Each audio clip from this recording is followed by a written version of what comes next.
The following are the words of Lou Civello, president of the Suffolk County Police Benevolent Association. Police officers risk their lives to protect our communities and keep our streets safe. These officers are the thin blue line that stands between your family and the criminals that would do them harm. We are your neighbors, protecting your neighborhood. Hold the line. Support law enforcement. Stand with the Suffolk County PBA. The following radio show is live, except for the announcement you're hearing right now. Welcome back to Your Island Live with your host, Tom Schiliro, on 103.9 LI News Radio. And once again, welcome back. Moving right along. This was the every other Tuesday that we have our great friend of our show, Lou Civello, president of the Suffolk County PBA. You hear him all the time on the program promoting some of the great things that our men and women in law enforcement are doing here in Suffolk County, and how we all benefit from that. Now, many of you who listened to the opening monologue and how we need to do some introspection on what's happening out there across this country when it comes to law enforcement, and it comes down to what we saw over the weekend. But let's say hello to Lou Civello. How are you, Lou? I'm doing very well, Tom. Thank you for having me. You know, Lou, I'm a little concerned. I mean, first of all, the media is not playing it up, but there was two well-organized armed attacks over the weekend in McClellan, Texas, over there at the Prairieland Detention Center in Alvarado, Texas, I should say, and over in Portland, Oregon. Now, these were just not the usual crazies that hate the cops and hate federal law enforcement. These were armed individuals. They were found by the FBI with AR-style rifles, body armors, two-way radio, military-type uniforms. Somebody is funding this, and there were 10 individuals involved. One of them they were able to take out because he shot and nearly killed a police officer from the Alvarado Police Department. And the mere fact that this is going on, and these were pointed towards the ICE agents and those individuals trying to remove the hardcore individuals from our communities across this country, including Suffolk County, because right after your segment, we're having District Attorney Ray Tierney on, and he's talking about some of the indictments he got against the same type of individuals that ICE is trying to remove, that is happening right here in our backyard, that have to be dealt with by our great police department, the Suffolk County Police Department. So this isn't some obscure thing that I'm talking about. It's happening nationwide, but we have a real serious problem. ICE attacks against just ICE federal officers are up 700%, and not every police department, not all law enforcement is immune from that. It can happen to anybody at any place at any time.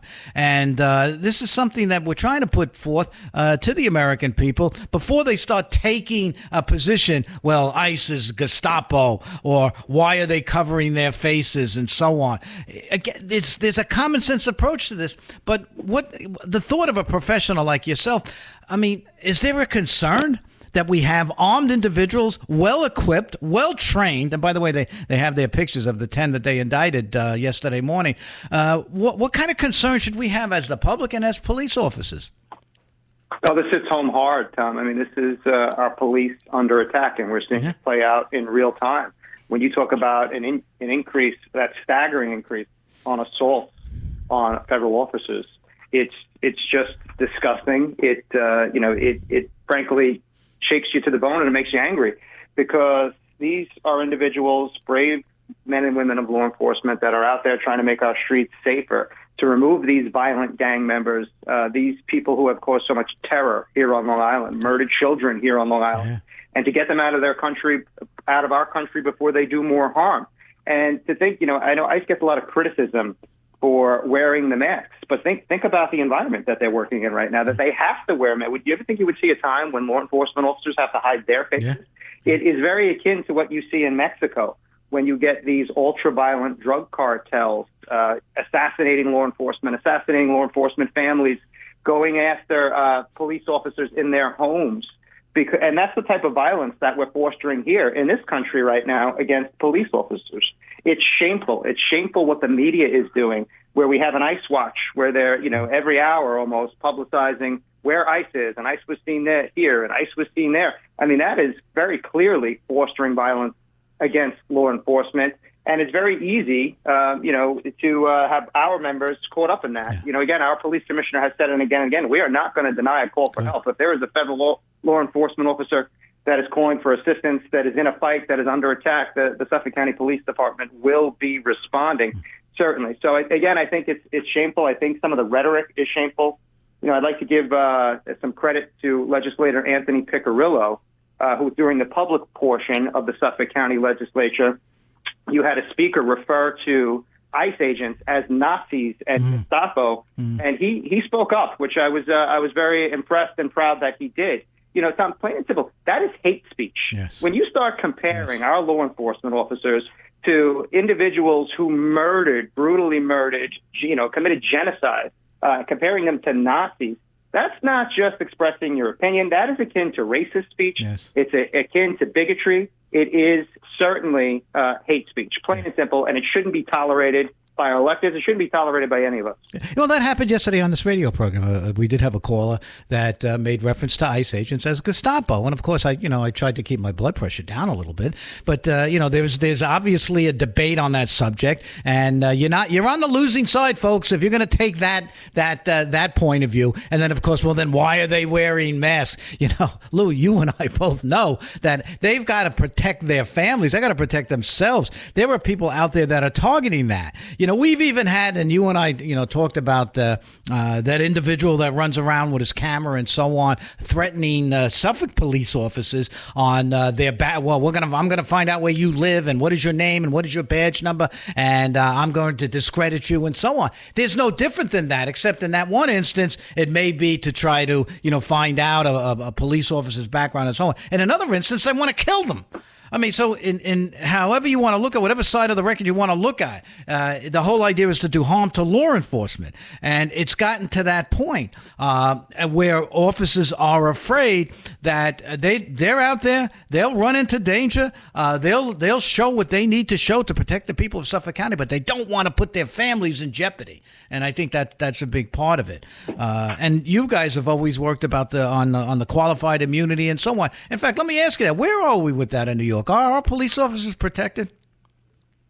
Yeah, well, certainly here in Suffolk County, qualified immunity exists. And we always have to clear up what the misconceptions are. Somehow, when you watch and listen to the mainstream media, you would think that, qualified immunity is a license to do whatever it is you want with impunity. That could not be further from the truth. What qualified immunity is that if you're following your protocols, if you are acting within the scope of your employment, if you do that and still get sued, that you're going to be backed up, that you're not going to lose your home, right? And that's the sort of things can happen all the time. Like you can make an arrest on a warrant, let's say, and let's say the judge signed in the wrong spot or the warrant is somehow deficient.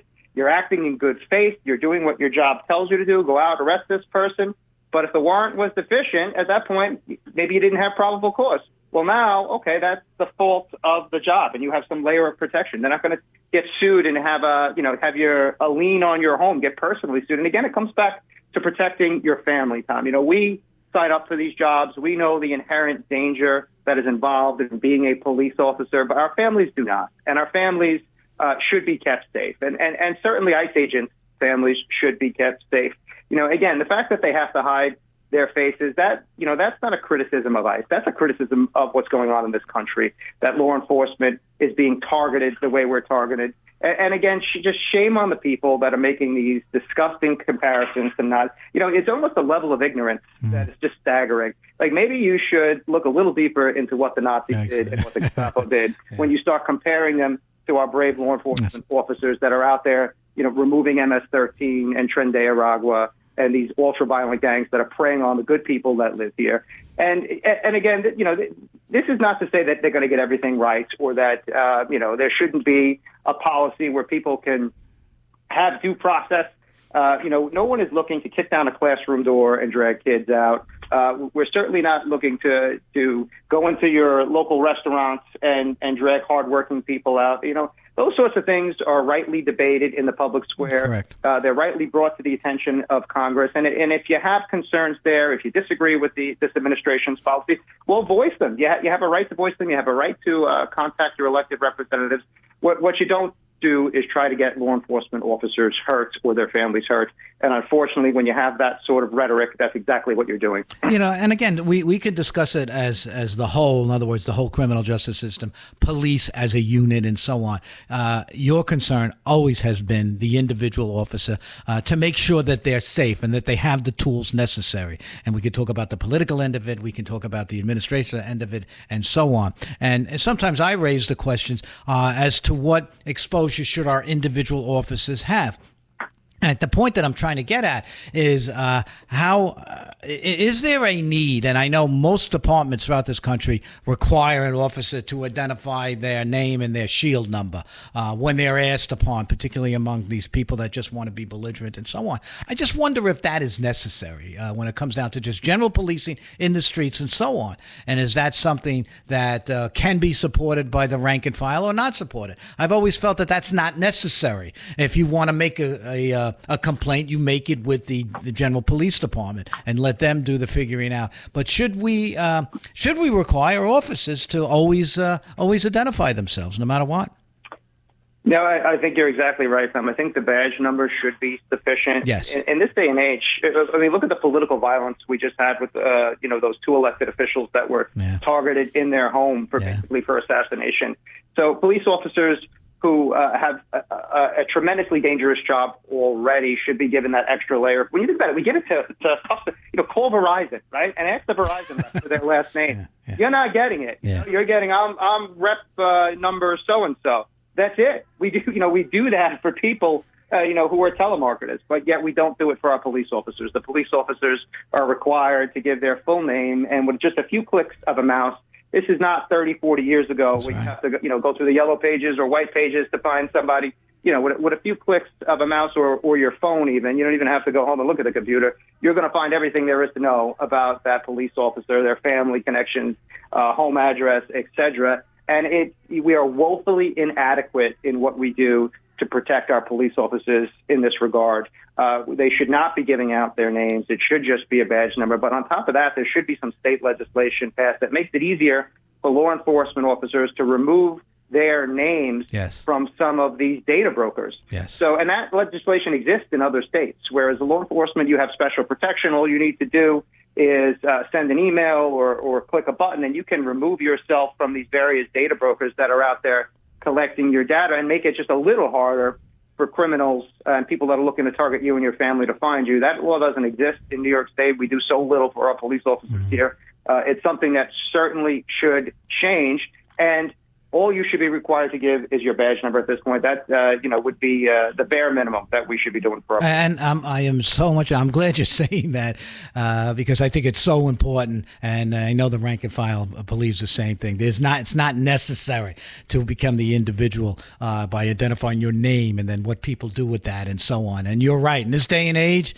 what you can find about somebody, we need to keep the identity of our police officers, if not secret, at least vague, for God's sakes, so that they are not subject to some person's retribution. As we know, we could watch some YouTube videos where that's exactly what's going on, is to try to find out the backgrounds of our police officers and where they live and what kind of cars they're driving. This is what I have heard on some YouTube videos, and it concerns me greatly. Again, all this conversation, all linked to what's happening across this country against attack on law enforcement. And I think it's assaults, according to federal statistics, according to the FBI, assaults on federal law enforcement is up 700%, Lou. 700%. I mean, that is amazing. Yes, we have a safe county. Yes, we have a police department that's got the backing of everybody, but nothing's 100%. And that's my concern. You and I have had conversations how difficult it is to get the best and the brightest to make applications into police departments and to these agencies. And this is not helping us at all, Lou. No, it's not. And so many police officers I know that are just telling their children, because this, to a large extent, is a family business. It's generation upon generation.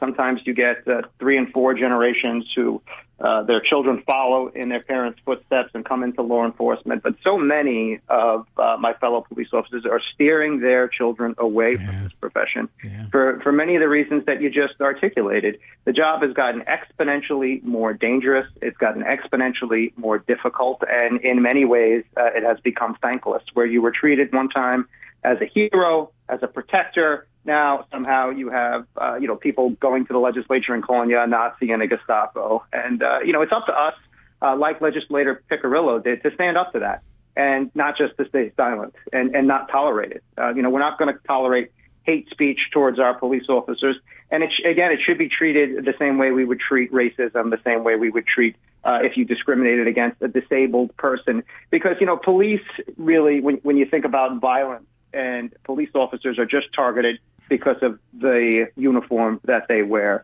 So there are individuals out there that will kill you simply for the reason of you being a police officer. So if that's not hate, I don't know what is. Exactly. And we should do something. We should make police officers a protected class, the same way that we have these other protected classes, because there certainly is a dire need for that. And that statistic of a 700% increase in assaults on law enforcement, federal law enforcement officers, that tells the whole story about why this is, desperately needed to make us a protected class. Yeah, one thing that the Suffolk County PBA does that I think a lot of us admire, who want to see changes in the state. Important election coming up next year. We got a governor's race. The legislature's up. I know you're up there all the time as DA Ray Tierney, who's going to be following you today, folks. At 105, Ray Tierney will be on our program, is to try to get things done. A lot of what you and I talk about here is to try to get things done. And one thing that you folks have been doing, you just recently had a primary where you get involved with our candidates who at some point will win a primary, win a general election, and be seated in their seat, whether it's in this year would be the local races, next year it'll be the state assembly, state senate, the governor's race, and so on. How important is that to at least put, I know this is an answer that we all know the answer, but to put the right people in to get some of this legislation done, almost everything that we talk about. And you folks were involved in that. Let me even start with this question. How successful were you in the primary that just passed? Oh, we were completely successful. We won every race we were involved in for the primaries. And it's critically important. So it's probably the most important thing that we do as a union, to have the right people, because you can do a case study, Tom. We need to just look a few miles west to see what happens when you get the wrong people in elected official capacity. What do? We defund the police. You have a socialist about probably to take the mayoral position over in New York City. You stack the deck against police officers. You make it where if you do your job, you're probably going to get locked up yourself. Take all the police officers' rights away, and you have a free-for-all. And then if you want to take another case study and see where New York City's headed, look at San Francisco. It's like The Walking Dead. Right? That's what happens when you elect some sort of socialist who hates the police. So, it's critically important for us here in Suffolk County to be involved in the political process, to make sure that the people that get elected are people who value public safety, that care about the safety of your family. So, we get involved right down to the local level. And in Smithtown, Smithtown has been just such a bulwark of police support. It's been a place that has backed the blue relentlessly, even when people were tearing down blue line flags and demonizing us and villainizing us. That was not the case in Smithtown. They really, that town has been so supportive, and that's why we supported Town Supervisor Ed Wareheim and his team, Sal Formica, up in the legislature. And we were successful in both those races. We were successful up in Huntington as well. And it's, again, the towns, they play a public safety role. And a lot of times they're the farm team for the county. So you have a lot of the town council people that then step up and run for county legislature, et cetera. Yeah. So there's a cascade effect. And our members came out in a huge way. We had about 400 members, over 400 members, that actually went and knocked on doors, talked to people about public safety. And we say, our slogan is, as you hear at the beginning of the show, your neighbor is protecting your neighborhood. That's right. People who not only work here as police officers, they live here, they care about it.